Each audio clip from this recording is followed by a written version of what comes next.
Kaleshwaram commission నోటీసులను BRS light తీసుకుంటోందా? ఈ నోటీసులతో అయ్యేది లేదు పోయేది లేదని అనుకుంటోందా?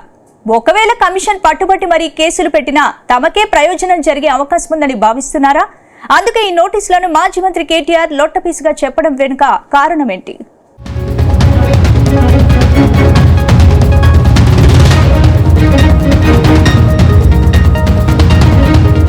తెలంగాణ పాలిటిక్స్ కాళేశ్వరం చుట్టూ తిరుగుతున్నాయి. పీసీ ఘోష్ కమిషన్ గులాబీ బాస్ కు నోటీసులు ఇవ్వడంతో బీఆర్ఎస్ వర్సెస్ కాంగ్రెస్ అన్నట్టుగా సీన్ మారిపోయింది.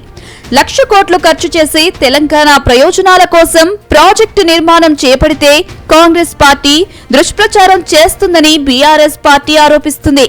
ఈ క్రమంలోనే మంత్రి కేటీఆర్ చేసిన కామెంట్స్ ఇప్పుడు హాట్ టాపిక్ గా మారాయి. కాళేశ్వరం ప్రాజెక్ట్ ను కాంగ్రెస్ నేతలే కూల్చివేశారంటూ ఆయన బాంబ్ పేల్చారు. కాంగ్రెస్ పార్టీలో ఈ పని చేసేందుకు చాలా మంది సిద్ధంగా ఉన్నారని ఆరోపించారు.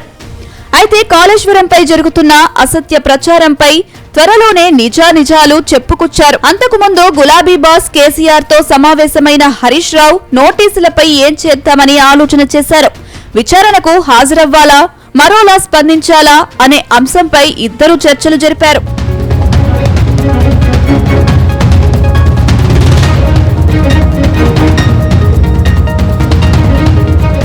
ఈ క్రమంలోనే మాట్లాడిన కేటీఆర్ ప్రజల దృష్టిని మరల్చేందుకు కాళేశ్వరం కేసు తీసుకువచ్చారని ఆరోపించారు. కాళేశ్వరం కేసును ఓ లొట్టపీసు కేసుగా అభివర్ణించారు. సీఎం రేవంత్ రెడ్డి అపరిచితుడిలా వ్యవహరిస్తున్నారని, ఒకరోజు కాళేశ్వరం కూలిందని అంటూనే హైదరాబాద్ కు నీళ్లు తెస్తామంటున్నారని అన్నారు. మంత్రులు మిస్ వరల్డ్ కంటెస్టెంట్లకు టూర్ గైడ్లుగా మారారని విమర్శించారు. కాళేశ్వరం ఒక ఇంజనీరింగ్ మార్వెల్ అని సుప్రీంకోర్టు తేల్చి చెప్పిందన్నారు కేటీఆర్. కాంగ్రెస్ బీజేపీ దొంగలే మేడిగడ్డ దగ్గర బాంబు పెట్టి పేల్చేశారని తనకు అనుమానం ఉందన్నారు.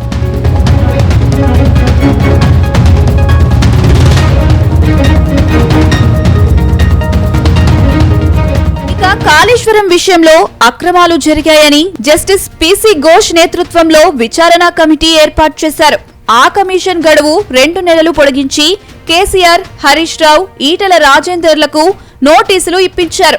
జూన్ 5వ తేదీన కేసీఆర్, 6వ తేదీన హరీష్ రావు, 9వ తేదీన ఈటెల రాజేందర్ ను కమిషన్ విచారించనుంది.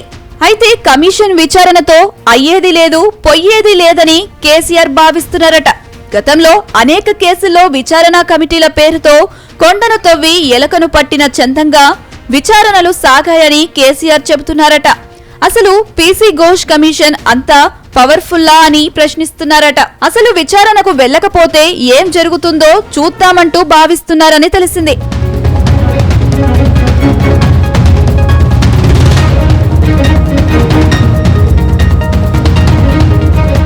నిజానికి కాళేశ్వరం ప్రాజెక్టుకు కర్త, కర్మ, క్రియ కేసీఆర్ అని చెప్పాలి.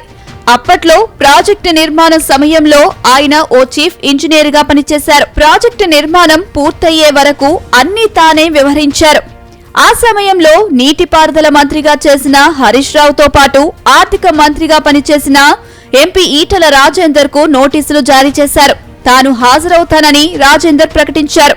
మిగతా ఇద్దరి విషయంలో బీఆర్ఎస్ స్పష్టత ఇవ్వలేదు. ఆ నోటీసులు దూదిపింజతో సమానమని కేటీఆర్ అంటున్నారు. అంటే పట్టించుకునేది లేదని ఆయన అభిప్రాయం కావచ్చు. హాజరు కాకుండా ఉండేందుకు కోర్టుకు వెళ్లే అవకాశం ఉందనే టాక్ వినిపిస్తుంది.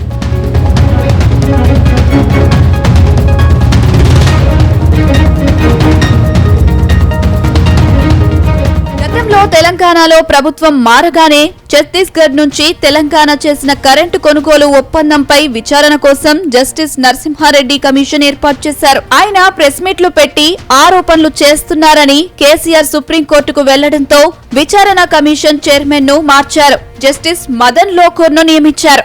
ఆయన విచారణ పూర్తి చేసి నివేదిక సమర్పించారు. అసెంబ్లీలో పెట్టి చర్యలు తీసుకుంటామన్నారు. కానీ ఇంతవరకు దాని గురించి పట్టించుకోలేదు. అందుకే ఏమైనా సీరియస్ టాపిక్స్ ఉంటే సైలెంట్ గా ఉండేందుకు అవకాశం ఉందని భావిస్తున్నారు.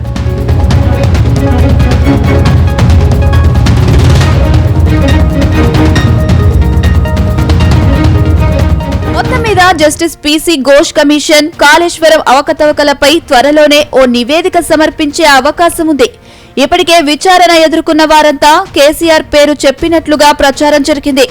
మొత్తం డిజైన్ల దగ్గర నుంచి అన్ని ఆదేశాలు ఇచ్చారని చెప్పారు.